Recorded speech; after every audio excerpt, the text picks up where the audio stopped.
नमस्कार, मैं भूरंजना श्रीवास्तव और आप देख रहे हैं सच से कनेक्शन डिजिटल। अपने क्षेत्र की हर खबर पर नजर रखने के लिए हमारे चैनल को सब्सक्राइब करें। और अब समय हो चुका है आज की बड़ी खबरों का। आदाब, सत श्री अकाल। आप देख रहे हैं सच से कनेक्शन डिजिटल। मैं हूं आपका भाई विशाल सक्सेना। आज के वीडियो हम लोग बात करेंगे आंवला के चेयरमैन संजीव कुमार सक्सेना, जो कि पिछले 4 साल से लगभग आंवला के चेयरमैन। उन्होंने आंवला में बहुत सारे विकास कार्य भी कराए हुए हैं। आज हम उनके विकास कार्यों को लेकर चर्चा करेंगे। सर, आपका हमारे चैनल सच से कनेक्शन डिजिटल में आपको स्वागत है। और सर, हम अपने चैनल के माध्यम से आपके द्वारा जो विकास कार्य कराए गए, जैसा कि हम लोगों ने देखा हुआ भी है, तो हम लोग उनके बारे में बात करेंगे। लेकिन उससे पहले हम छोटी सी आपसे बात करते हैं सर। जैसे कि आप इस समय जो आपका कार्यकाल का अंतिम वर्ष चल रहा है, सर अगर पार्टी आपको दोबारा मौका देती है तो सर आप क्या आपकी प्राथमिकताएं रहेंगी? देखिए, हमने अपने लगभग 5 साल का कार्यकाल हमारा पूर्ण होने जा रहा है जी। मात्र 4-5 महीने शेष बाकी रह गए हैं। बहुत सारे विकास कार्य किए हैं, लेकिन आपने पूछा है कि जो आगे हमें अगर मौका मिलता है तो हम आंवला नगर में और क्या विकास कार्य करेंगे। मैं बताना चाहता हूं कि अभी हम अपने आंवला नगर में आम जनता के लिए, महिलाओं के लिए, पुरुषों के लिए, बच्चों के लिए हमारी इच्छा थी एक सुंदर बड़ा पार्क बनवाने की हमारी इच्छा थी। जैसे कि पार्क में जो लोग मॉर्निंग वॉक के लिए आ सकें, या फिर शाम को जो इवनिंग वॉक पे कुछ लोग आते हैं, जी जी, तो वो आ सकें फैमिली के साथ में। हाँ, पूरा उसमें जैसे आंवला में कोई व्यवस्था है नहीं सर? नहीं है, उसका पूरा एंजॉय, उसका आनंद ले सकें।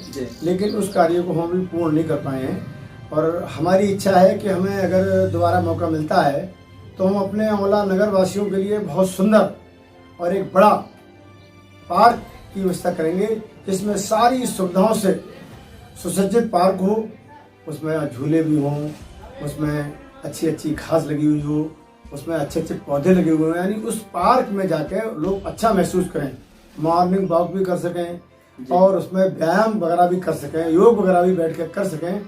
ऐसा पार्क बनाने की हमारी इच्छा है और ये हमारी प्राथमिकता है, ये में दोबारा मौका मिलता है।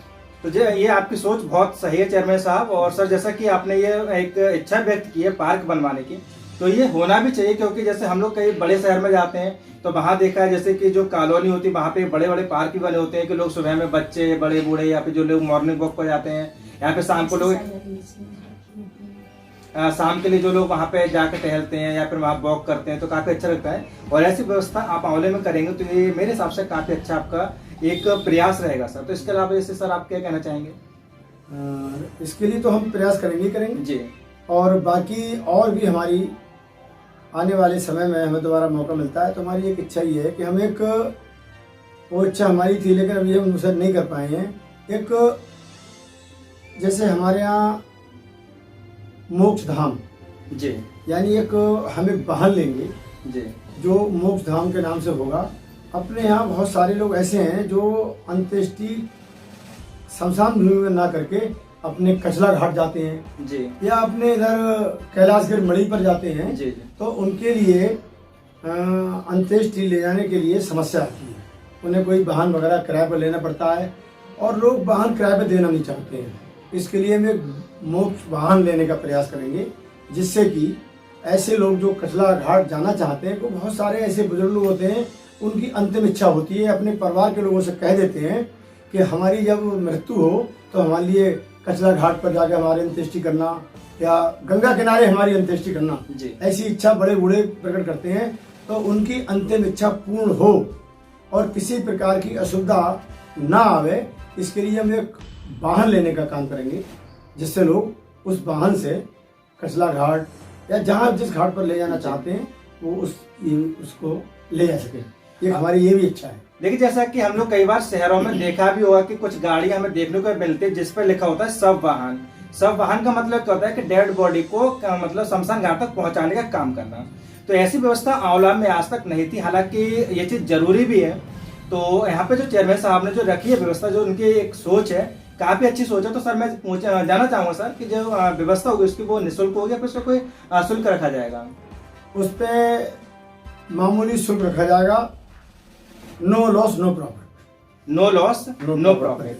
ओके सर, इसके अलावा जैसे कि अब आंवले में छात्रों के लिए कुछ समस्याएं आती हैं, जैसे कि कुछ गरीब छात्र होते हैं जो कंपटीशन तैयारी नहीं कर पाते हैं या फिर बाहर नहीं रह पाते हैं या फिर बुक्स परचेज नहीं कर पाते हैं, तो सर आंवला में एक लाइब्रेरी की भी मुझे लगता है जरूरत है। आंवला की बड़ी लाइब्रेरी होनी चाहिए। ये हमारी इच्छा अभी थी जी, लेकिन किन्हीं कारणों बस हम इस काम को नहीं कर पाए हैं और हमें दोबारा मौका मिलेगा तो हम एक मतलब बहुत ही अच्छी एक लाइब्रेरी बनवाने का काम करेंगे, लाइब्रेरी की व्यवस्था करेंगे जिसमें जो हमारे युवा छात्र हैं, जो गरीब छात्र हैं, वो अपनी गरीबी के कारण पुस्तकें बड़ी महंगी आती हैं और वो पुस्तकें नहीं ले पाते हैं, तो हम अपनी लाइब्रेरी में युवाओं के लिए जैसे कंपटीशन की तैयारी करनी है उनके लिए जी, या ऐसी सुविधा करेंगे जो हमारे युवा साथी उसमें आकर सिस्टम से, यानी 1 घंटे का पढ़ने का मौका दे दिया उन्हें, उसके बाद नया उनका जो नई टीम को दे दिया मौका।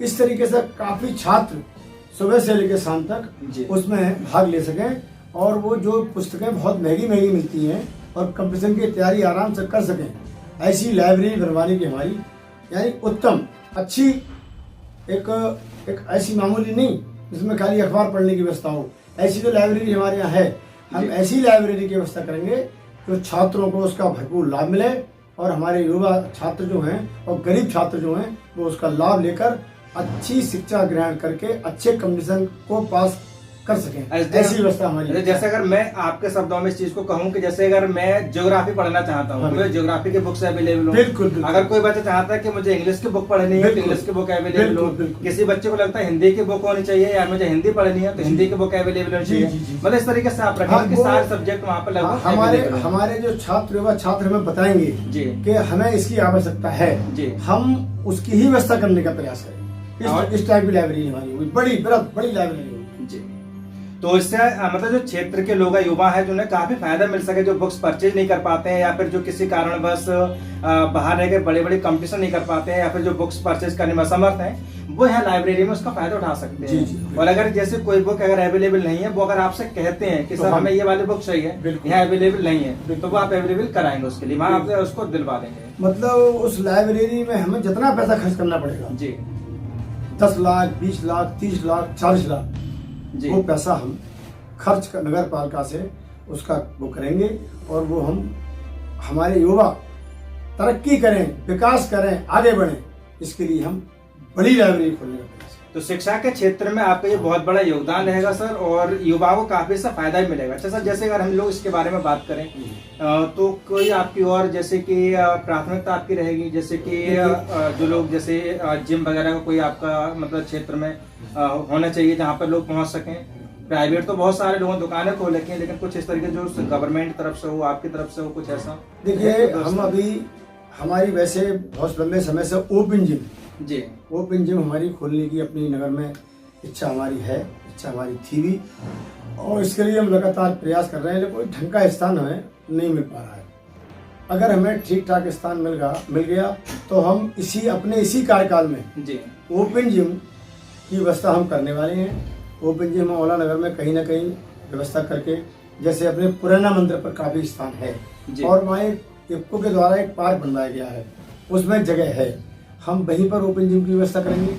और अगर किसी गांव में इस बार हम नहीं कर पाए तो फिर दोबारा मौका जब हमें मिलेगा तो हम बृहद स्तर पर, बड़े स्तर पर एक ओपन जिम को भले ही हमें भूमि उपलब्ध करनी पड़े, खरीदनी पड़े, यदि हमारी नगर पालिका की भूमि हमारे पास नहीं होगी तो हम उसके लिए भूमि लेकर एक ठीक ठाक स्थान पर, जहाँ पर अधिक से अधिक लोग, वहाँ पर महिलाएं भी, युवा भी, मतलब फैमिली आ सके, हाँ सारे लोग उस जगह आ सकें, ऐसी जगह पर हम एक अच्छा ओपन जिम बनवाए जाने की भी हमारी प्लानिंग है। और एक प्लानिंग हमारी और भी अभी है, हमने घोषणा की थी कि यदि हम चेयरमैन बनेंगे तो हम मिनी स्टेडियम बनवाने का काम करेंगे। वो अभी हम उस कार्य को हम नहीं कर पाए हैं, लेकिन उस कार्य को भी हम करने जा रहे हैं। हमारे यहाँ के लोकप्रिय सांसद श्रीमान धर्मेंद्र कश्यप जी हैं, उन्होंने हमारे लिए ओपन जिम की उसकी मिनी स्टेडियम बनाए जाने के लिए उसकी बाउंड्री वाल हम बना सकें, इसके लिए 30 लाख रुपए देने की उन्होंने घोषणा की है। यदि वो 30 लाख रुपए हमें मिल जाता है तो हम उसकी बाउंड्री वाल बनाने का काम करेंगे और अपने आंवला के माननीय विधायक और कैबिनेट मंत्री श्रीमान धर्मपाल सिंह जी हैं, उनसे भी हमारी बात चल रही है अच्छा कि हम मिनी स्टेडियम बनवाए जाने के लिए उन्होंने भी वादा किया था। जी। अब अल्पसंख्यक बोर्ड से, विभाग से मिनी स्टेडियम बनाया जा सकता है, इसलिए उन्होंने भी हमें आश्वासन दिया है कि हमने लेटर भी उन्हें दिया है और उन्होंने स्थान विस्तार हमसे मांगा है। तो तालगंज क्षेत्र में हमारे पास जमीन उपलब्ध है, उसका हमने उनके लिए पूरा सिस्टम सब दे दिया है और मिनी स्टेडियम बनाए जाने की हमारी कार्रवाई लगभग चल रही है और इसी सप्ताह में ही हम प्रयास करेंगे कि हम मिनी स्टेडियम पूरा बनवाने का काम करें। और नहीं तो हमारी इच्छा ये है कि हम अगली बार दोबारा मौका हमें मिलेगा तो हम हर हालत में, क्योंकि औला नगर में बहुत सारे विकास कार्य हम करा चुके हैं, इसलिए कुछ हम ऐसे ऐतिहासिक कार्य जो लोग चाहते हैं हमारे क्षेत्र का युवा खेल कूद में भाग ले सके और खेल कूद में भाग लेकर वो आगे तरक्की कर सके, इसके लिए मिनी स्टेडियम बनाए जाने वाली भी हमारी पूरी प्राथमिकता है। यदि सांसद जी ने पैसा दे दिया तो उस पैसे से हम उसकी बाउंड्री वॉल बनाने का काम करेंगे। माननीय मंत्री से हमारी बात चल रही है, मुझे लगता है मिनी स्टेडियम बन जाएगा और नहीं तो फिर हम नगर पालिका से भी मिनी स्टेडियम बनाए जाने के लिए हम पूरा प्रयास करेंगे अगले सप्ताह में हमारी। अच्छा सर, एक चीज और, एक क्वेश्चन है लास्ट में आपसे कि अभी जो चर्चा चल रही है औला के अंदर वो ये चल रही है कि हो सकता है कि इस बार जो सीट रहे वो महिला सीट रहे जनरल में, हो सकता है। तो सर ऐसे स्थिति में सर आपका क्या निर्णय रहेगा? क्या देखिए, इसमें तो पार्टी का जो निर्णय होगा जी वो सर्वोपरि होगा और पार्टी का निर्णय मानना पड़ेगा हमारे लिए। और वैसे हमारी धर्मपत्नी हैं जी श्रीमती सीमा सक्सेना, वो महिला मोर्चे में लगभग 20 साल पहले श्रीमती मिथिलेश सिंह चौहान अपनी औला की रहने वाली हैं, हमारी चाची भी हैं। वो महिला मोर्चे की जिले की अध्यक्ष रही थी। उनकी टीम में उन्होंने 20 साल पहले महिला मोर्चे के जिला मंत्री के पद पर काम किया था और उस समय औला जिला नहीं हुआ करता था, जनपद जिला बरेली हुआ करता, यानी पूरे जिले में उन्होंने काफ़ी मेहनत के साथ, लगन के साथ पहले उन्होंने काम किया है और तब से लगातार समाज सेवा के कार्यों में वो लगी रहती हैं। कोरोना काल में भी, अभी कोरोना काल जो आया उसमें काफ़ी उन्होंने उसमें हमारा सहयोग किया जी। हमारे पास फ़ोन आते थे चेयरमैन होने के नाते कि 15 आदमी बजरियों अड्डे पर कहीं से आए हैं और ट्रक वाला में छोड़ गया है, वो भूखे प्यासे हैं, उन्हें खाना नहीं है। तो हमारे पास जब फ़ोन आता था तो हम उनसे कहते थे कि 15 लोग हैं, जल्दी जल्दी खाना बनाओ। तो वो रात के 12 बजे और 1 बजे भी उन गरीब लोगों के लिए खाना बनाना, राहगीरों के लिए कोरोना काल में हमारा सहयोग करती थी और खाना बनाने का काम करती थी और उनके लिए खाना पहुंचाने का काम करती थी। और लगातार बहुत सारे सामाजिक कार्यक्रम ऐसे हैं, राजनीतिक कार्यक्रम हैं, उनमें लगातार उन्होंने भाग लिया है और औला नगर की जनता उन्हें सब जानती भी है। और मेरे पीछे मेरे घर पर बहुत सारी अपना जो है खुला दरबार है जी। बहुत सारी महिलाएं हमारी औला नगर की आती हैं और मैं घर पर नहीं होता हूँ तो सीधी अपने घर में अंदर घुसी चली जाती हैं और वो उनके पास बैठकर उनसे अपनी समस्या बताती हैं, उनकी बात पूरी सुनती हैं और उनके करने का काम है तो वो अपने स्तर से कर देती हैं और वरना फिर वो मुझे बताने का काम करती हैं कि इस तरीके से फला मोहल्ले की महिलाएं आई थी और इनका इस प्रधानमंत्री आवास का काम है, इनकी विधवा पेंशन बननी है, इनकी वृद्धा पेंशन बनने के अपने कागज दे गई हैं। तो कुल मिला के वो जब से मैं चेयरमैन बना हूँ तो लगातार औला की जनता के संपर्क में वो भी रहती हैं और महिलाओं से काफ़ी उनका जुड़ाव है। तो पार्टी अगर मौका देगी तो हम अपनी पत्नी हमारी महिला मोर्चे की काम कराया उन्होंने, इसलिए वो भी चुनाव लड़ने में सक्षम है। और इस समय भी उनके पास अपने औला जिले का जो शोध प्रमुख की जिला अध्यक्ष है, जी औला जिले की RSS नहीं बीजेपी पार्टी का, अच्छा पार्टी, भारतीय जनता पार्टी का एक शोध प्रमुख का पद है, उसकी वो इस समय भी जिला अध्यक्ष है और जिला प्रमुख हैं। और हमारे साथ वो लगातार हमने पूरे नगर में कन्या पूजन करने का काम किया है और जितने धार्मिक कार्यक्रम औला में होते हैं, चाहे जगन्नाथ यात्रा हो उसमें वो मेरे साथ कंधे से कंधा मिलाकर मेरे साथ रहने का काम करती हैं। और बहुत सारे आयोजन होते हैं, कहीं भागवत कथा हो रही है उसमें हम लोग यजमान दोनों साथ साथ बनने का काम करते हैं। किसी प्रकार का कोई भी राजनीतिक कार्यक्रम, कोई भी सामाजिक कार्यक्रम और कोई भी धार्मिक कार्यक्रम होता है तो हम दोनों पति पत्नी उन कार्यक्रमों में साथ रहने का काम करते हैं और सामूहिक विवाह, मुख्यमंत्री के सामूहिक विवाह के माध्यम से हमने अपने आंवला नगर में नगर पालिका के माध्यम से तहसील स्तरीय जो नगर पालिका है उसमें हमने अब तक पूरे कमिश्नरी में किसी चेयरमैन ने इतनी शादी नहीं करवाई है जितनी शादियां हमने करवाने का काम किया है।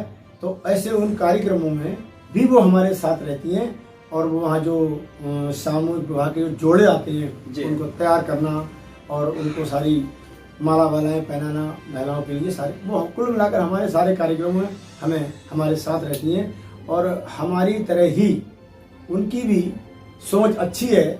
वो जो गरीब आदमी है, मतलब समाज सेवा की ओर जुड़ाव, हाँ, अंतिम छोर पर बैठा व्यक्ति है, उनके प्रति उनकी पूरी हमदर्दी रहती है और हमें भी समय समय पर वो गाइड करने का काम करती हैं। अगर कहीं हम कहीं कुछ समझ में नहीं आता है हमारे, तो हमें वही बताने का काम करती हैं। तो कुल मिलाकर वो हैं और बाकी जो पार्टी का निर्णय होगा उसको हम स्वीकार करेंगे। जैसा कि अभी आप देख रहे थे कि हमारे साथ आंवला के चेयरमैन संजीव कुमार सक्सेना से बातचीत, जो कि आने वाले समय में उनकी क्या प्राथमिकताएं रहेंगी, उन्होंने प्रमुख प्राथमिकताएं गिनाई है।